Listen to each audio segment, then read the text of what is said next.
Ford, the Boniface store in Marinesco. Lumber camps were generally known for their food. Lumberjacks had big appetites at the camps that had good cooks and plenty of food to attract and keep workers.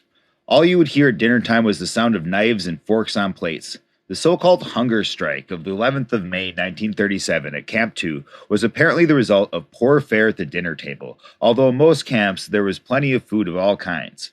The Boniface Lumber Company would always come to look for vegetables for their camps for the winter, and Pap Jordan Cox raised a lot of rutabagas. In the fall, you'd hear he would ask how much they were paying, and whatever it wasn't very much. So in January or February, when they needed lots of vegetables, he'd go tell them to come out there, and then you get a lot of bagas. So they come out there and dig them out with horses and a sleigh in the wintertime and haul them in. The strikers' demand that transient lumberjacks be given free meals at camps was dismissed by jobbers as quite a joke. There are several hundred men in the peninsula who we call camp inspectors. They are men who will not work, but go from camp to camp to get free food. But no camp turndowns a real lumberjack if he wants a meal. The camp inspectors usually came in for the weekend, according to Bud Graves. A characteristic of the men who worked at the camps was their fondness for alcohol. Lumberjacks were noted for going to nearby towns and blowing their check in saloons and taverns. Back in the old days, there were so many lumberjacks in Marinesco in the springtime you could hardly walk downtown. The tavern owners in Marinesco supported the lumberjacks during the strike. Those lumberjacks are their best customers, so what do you expect? Said John Capo. Hurley, Wisconsin was the center of attraction for lumberjacks on the Gogebic Range. It was once a place notorious for prostitution, gambling, and booze. There were so many lumberjacks at the local bars that the company sent out man-catchers to hire and round up crews to work in the woods. Reenactments of this activity are staged every summer in the Hurley in the commemoration of its heritage. Mark Vukovic's father was a railroad builder. He built corduroy roads access across swamps. You couldn't wear false teeth if you rode across one. They were terrible roads. He needed lumberjacks to cut down trees. He paid man grabbers to get lumberjacks in the bars in Hurley. They had no clothes or nothing to work with. Abelman and Albert had traveling stores and went into lumber camps to sell long underwear, mulligans, boots, or anything else the men needed. My dad made the whole Van Berkskit road. I was in a car with him, and one time told him, "Dad, I don't think this car is ever going to fall apart."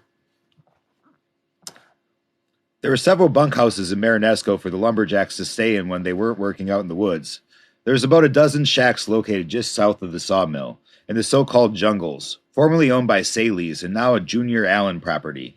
Those shacks were built from scrap wood salvage piled from the piles behind the sawmill in the years gone by. Old Man Ormiz built a long bunkhouse.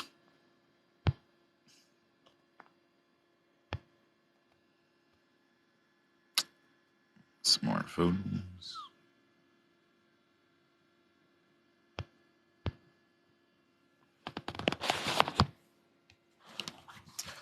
Old Man Ormiz built a long bunkhouse 2 lots over from Tom's Tavern. Mike Mishko had a few bunks in the back of his place. Mike Mishko used to help lumberjacks too. They go to his place when he'd give them some work. He had a garden out front, about 2 lots, and had a bunch of guys weeding. They grew tomatoes and cucumbers. Even the stores would help out. Everybody was good to the strikers in Marinesco. Policeman Ole Olson had a big bunkhouse for lumberjacks on the left as you go south, just past the former Capo home. Lumberjacks would stay there for free or little cost, but had to go elsewhere for food or else cook their own meals inside. There are lots of deer around to eat. The lumberjacks stayed up and down along the Presque Isle River and railroad tracks on the east side of town during the strike. The town was full of lumberjacks. They cut a few poles and put them up against a tree and built a lean-to, right out in the open, with some balsam branches on top in case it rained. It was pretty dry during the summer that year, according to Clarence Reisky. Most of the lumberjacks involved in the 1937 strike were bachelors in their 40s and 50s. Many had begun their careers 20 or 30 years earlier in the days of the crosscut saw. They did not have the luxury of power saws or heavy equipment to lessen their labors. When 102 men walked out of Camp 2 on the 18th of May, 1937, the walkout even included their foreman, John Toomey. Robert Lyons, a general manager of the Boniface Lumber Company in Marinesco, reportedly stated, "All new camps are a decided improvement over Camp 2. The newspaper said conditions at Camp 2 left much to be complained about."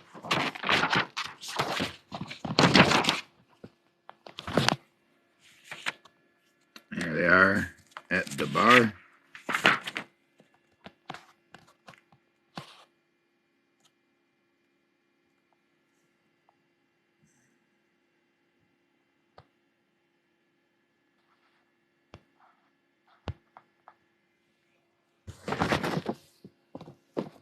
Birth of the Lumberjack Union.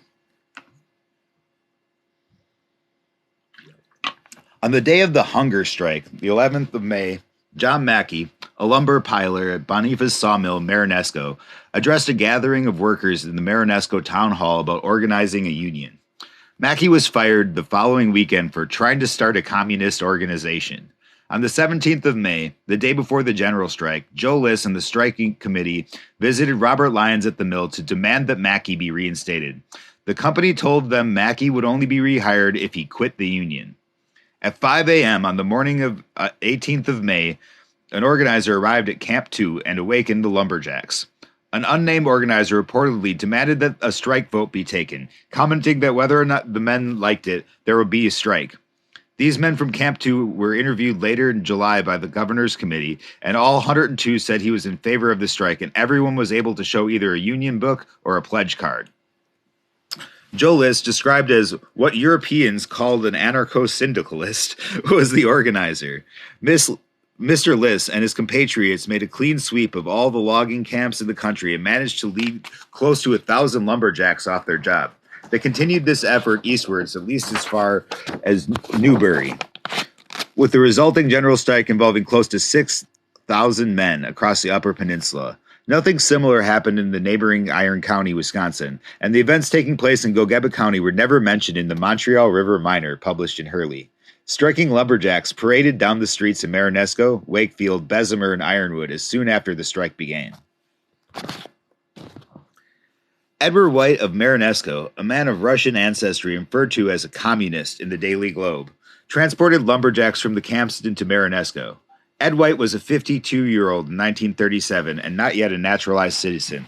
He left Russia in 1913, 4 years before the Bolshevik Revolution, settling first in Canada and then moving into the Big Bay area.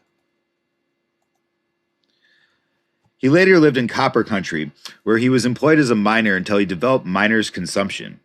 The White family came to Marinesco in 1924. Rose White, his wife, ran a place called Volga Dance Hall. He used to make homebrew mostly for his own use, his daughter Elizabeth said. He was never a communist. He used to get Russian papers from New York. Clarence Reisky said Ed White got a newspaper in Russian and read it every night, speaking Russian to the lumberjacks and waving his arms as he spoke. Elizabeth DeFrancisco remembers that her father as being all for the union. He liked it and thought it would make a difference. At least the men would get decent wages so they could support a family. My father used to plant a big garden and let people use crops he grew. The police never bothered him during the strike.